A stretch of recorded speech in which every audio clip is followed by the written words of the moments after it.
বর্তমান সরকার তাদের দিকে গণতন্ত্রকে কবর রচনা করার জন্য এই মামলাগুলি দিয়েছে।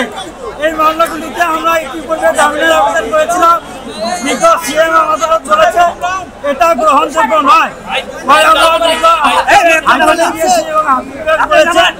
জামিন শুনানি করার জন্য আমরা জামিনের আবেদন দিয়েছিলাম। আজকে জামিন শুনানির জন্য দিন ছিল, কিন্তু আদালত আজকে বললেন যে গ্রেপ্তারি দেখানোর আবেদন করতে।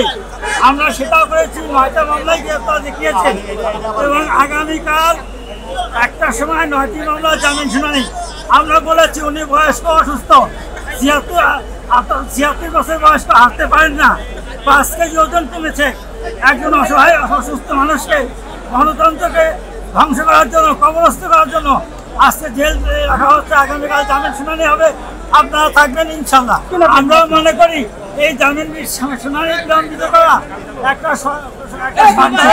ষড়যন্ত্রের কৌশল মাত্র। মোট 9টা মামলা, মামলা থানা 3টা, 6টা মামলা, মোট 9টা মামলা। ওনাকে সোনার দেখানো হয়েছে, সোনার দেখানো হয়েছে এবং সেখানে আংশিক জামিন শুনানি, আসামিপক্ষে আংশিক জামিন শুনানি করেছে। কিন্তু আমরা বলেছেন যে আগামীকাল পূর্ণাঙ্গ জামিন শুনানি হবে, আগামীকাল দুপুর 1টায় পূর্ণাঙ্গ জামিন শুনানি। ওনারা বলার চেষ্টা করেছেন যেই উদ্দেশ্যে মির্জা ফখরুলকে কারাগারে নেওয়া হয়েছে সেই উদ্দেশ্যে সফল হয়েছে। নির্বাচনের কথা বলেছেন, এখন জামিন তিনি পেতে পারেন।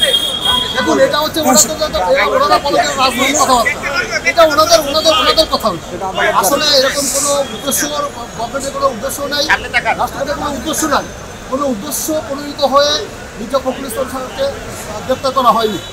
ওনার এখানে অপরাধমূলক কর্মকাণ্ড হয়েছে, এই অপরাধমূলক কর্মকাণ্ডে ওনার উৎসাহিত ছিলেন উনি এবং সেই জন্যই ওনাকে গ্রেপ্তার করা হয়েছে এবং সেই কারণেই ওনার বিচার হচ্ছে।